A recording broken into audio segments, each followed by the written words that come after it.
earned the Eagle Scout rank as a young man, but he has fully dedicated his adult life to everything that the scouting program represents. He's lived his life to the fullest when it comes to living by the Scout law, particularly to help other people at all times. This person supported his own 5 boys through the scouting program all the way through earning their Eagle Award, and he showed them by his example what it means to live the principles of the Scout law. Not only did all his boys earn the highest award that Scouts can, but they also worked at Cup Country and many Boy Scout camps for many years. After investing much of that time and talent into the boys in the scouting program, you might think that he'd be looking forward to retiring from scouting, but little did we know he was just getting started. That's why my dad, Bob Wardle, deserves the honorary Eagle Scout Award. Bob has been a tireless champion of scouting for more than 40 years. He led Cub troops, he's been a merit badge counselor, he's been a camp cook, and completed wood badge, amongst many other things. During his years in scouting, he perfected the art of outdoor cooking. He's famous for his Dutch oven cobbler and roast and homemade bread. And some of you in the room might be lucky enough to have tried his Dutch oven Gatorade chicken and rice. So that's a family favorite. Through the years, he's instructed many in the art of Dutch oven cooking, and his passion for outdoor cooking will now be carried on to the next generation because of his efforts.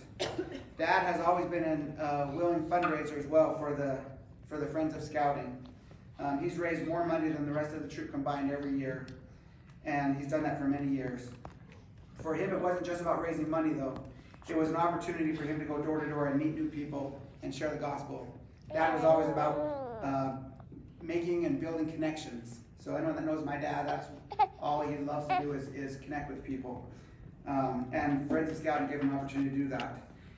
While attending Wood Badge, a leadership camp for adults, he credits some of the connections he made there with helping him open a door to improving his career.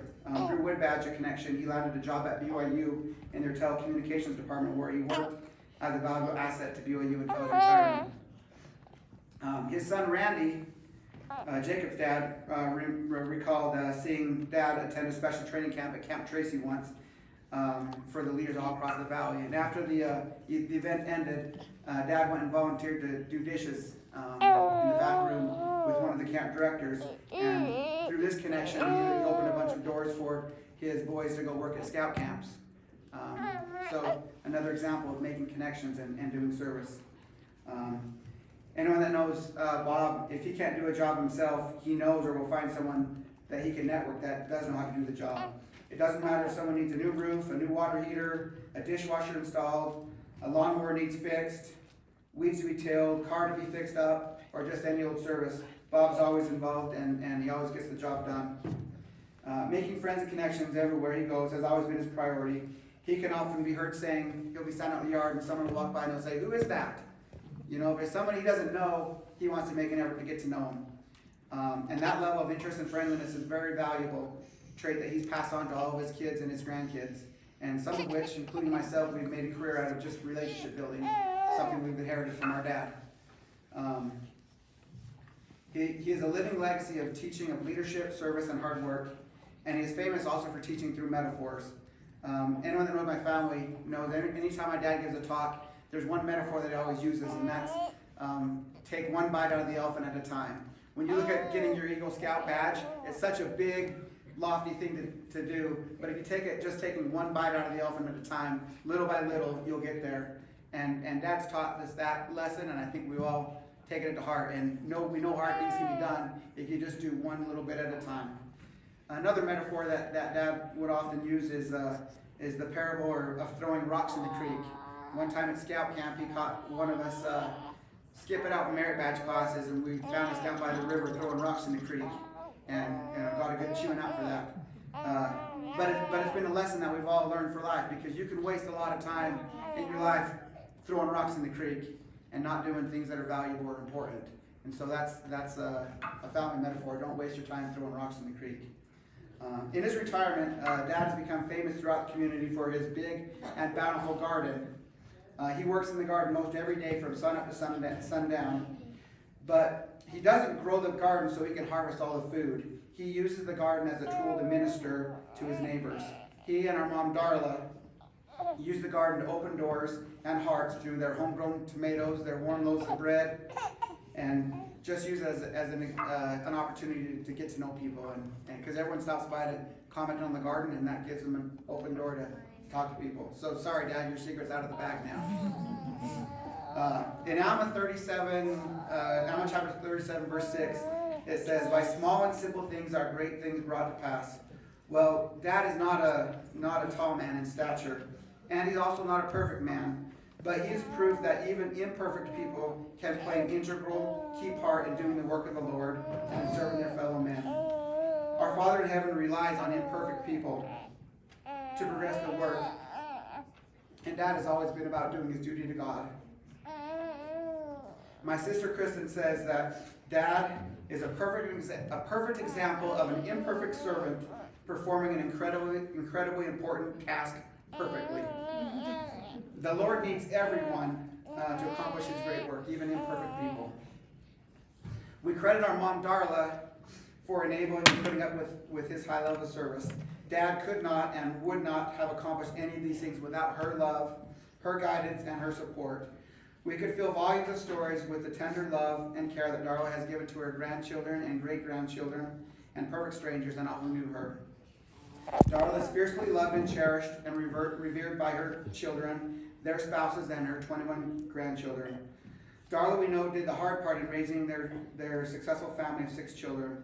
All of their children earned Eagle Scout Awards or Young Women Awards. All 6 kids served missions for the Lord. Each one graduated from college, and all have been sealed in the temple. This week, they also saw the last of their 21 grandchildren get baptized. These accomplishments are a reflection of the teaching, love, and wisdom that the 2 great parents who tried their absolute best to nurture their children. It's the fruits of constantly striving to keep the commandments and improve their lives little by little every day.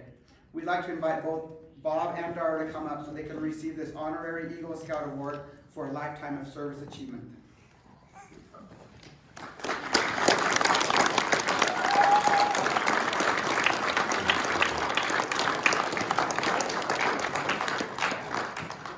Jacob and Isaac, can you come up as well?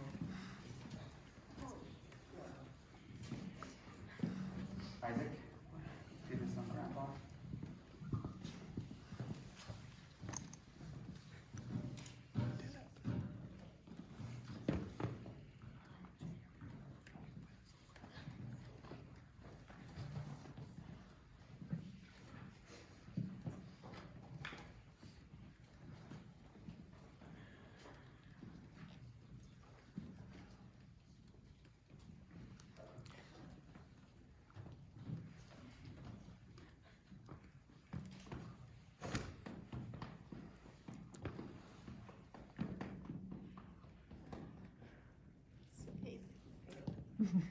Too fat.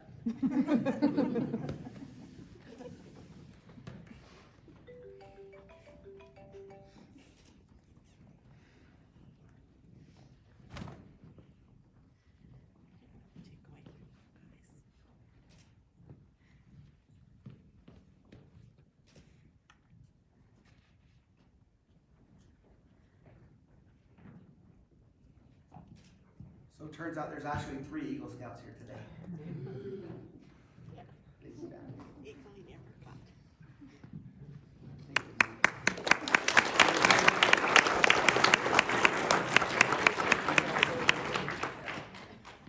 Reminded me, Jason was talking and bragging about Grandpa and his size. I don't remember Spencer W. Kimball. When I was a missionary in Denver, I got to spend 3 days with Spencer W. Kimball. And when he saw me, he grinned from ear to ear. And he grabbed me and gave me a big hug. And he says, "We're small, Elder, but we're mighty." And he was. That's all I got to say about that.